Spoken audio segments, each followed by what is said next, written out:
तो देखिए बेटा, आगे देखते हैं कि क्या हुआ चैप्टर में।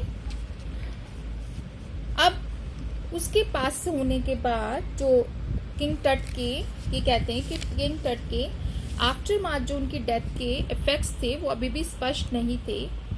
और जो एमेनहॉटप III, टट्स फादर और grandfather, was a powerful pharaoh who ruled for almost 4 decades at the height of the 18th dynasty's golden age. एमेनहॉटप III, जो कि या तो टट के पिताजी या दादाजी थे, was a powerful pharaoh, बहुत ही शक्तिशाली राजा थे, who ruled for almost 4 decades. 4 decades समझते हैं, एक डेकेड में 10 साल होते हैं, 4 decades यानी कि लगभग, जिन्होंने 40 वर्षों तक राज किया था।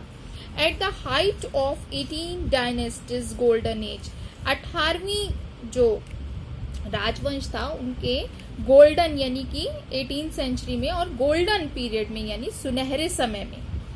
His son Amenhotep IV succeeded him, उसके बाद उनके बेटे एमेनहॉटप IV जो हैं उन्होंने राजगद्दी संभाली। सक्सीडेड मतलब उनके बाद वे राजा बने।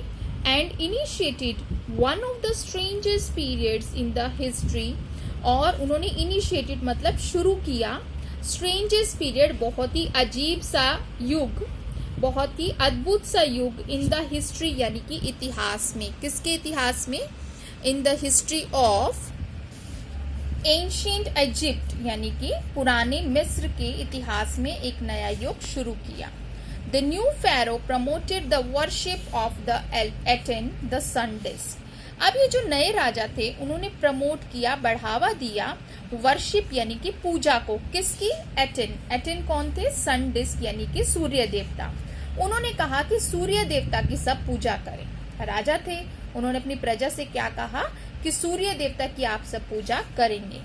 And change his name to Akhenaten और सर्वेंट ऑफ एटेन, और उन्होंने अपना नाम जो है एखेनेटन रख लिया, मतलब कि सर्वेंट ऑफ एटेन, यानी कि एटेन कौन है? सन डिस्क यानी कि सूर्य देवता, यानी सूर्य देवता के दास, ऐसा उन्होंने अपना नाम रख लिया।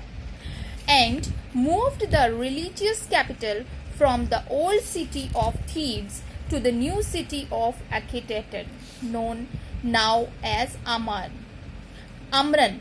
तो वो कहते हैं कि अब उन्होंने रिलीजियस कैपिटल जो उनकी धार्मिक राजधानी थी, from the old city of Thebes, Thebes जो थी उनकी धार्मिक राजधानी थी, वहां से उस राजधानी को उन्होंने कहाँ शिफ्ट कर दिया?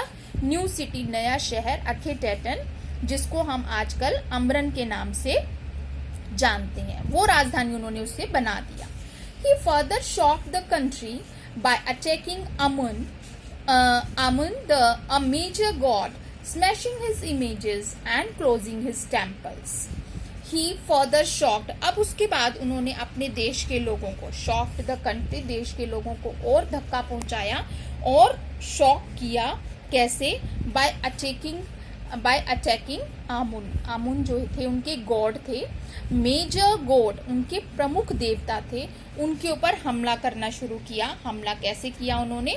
स्मैशिंग हिज इमेजेस, उनकी मूर्तियों को तोड़कर, नष्ट करके, डिस्ट्रॉय करके, स्मैश मतलब नष्ट करना या डिस्ट्रॉय करना, एंड क्लोजिंग हिज टेम्पल्स, और उनके मंदिरों को बंद करवा के। It must have been a horrific time, ये जरूर बहुत ही भयानक समय रहा होगा। किसने कही ये बात? सेड रे जॉनसन। रे जॉनसन ने कही, director of the University of Chicago's research centre in Luxor, the site of ancient Thebes.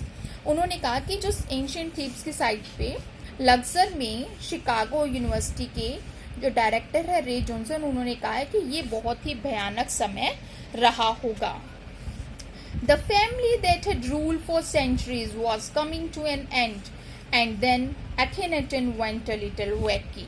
उन्होंने कहा कि वो परिवार जिसने इस पूरे राज्य पर बहुत लंबे समय तक, सेंचुरीज, सैकड़ों वर्षों तक, शताब्दियों तक राज किया था, was coming to an end, वो अब समाप्त होने वाला था, वो राज जो है अब समाप्त होने वाला था। And then Akhenaten went a little wacky, wacky मतलब कि सनकी। अब Akhenaten जो है वो थोड़ा सा सनकी, पागल सा हो गया था। ऐसा लोग मानने लगे थे और ऐसा हो भी गया था कि वो थोड़ा सनकी या पागल सा हो गया था। तो बेटा in this video I am reading up to here, I am continuing the reading in the next.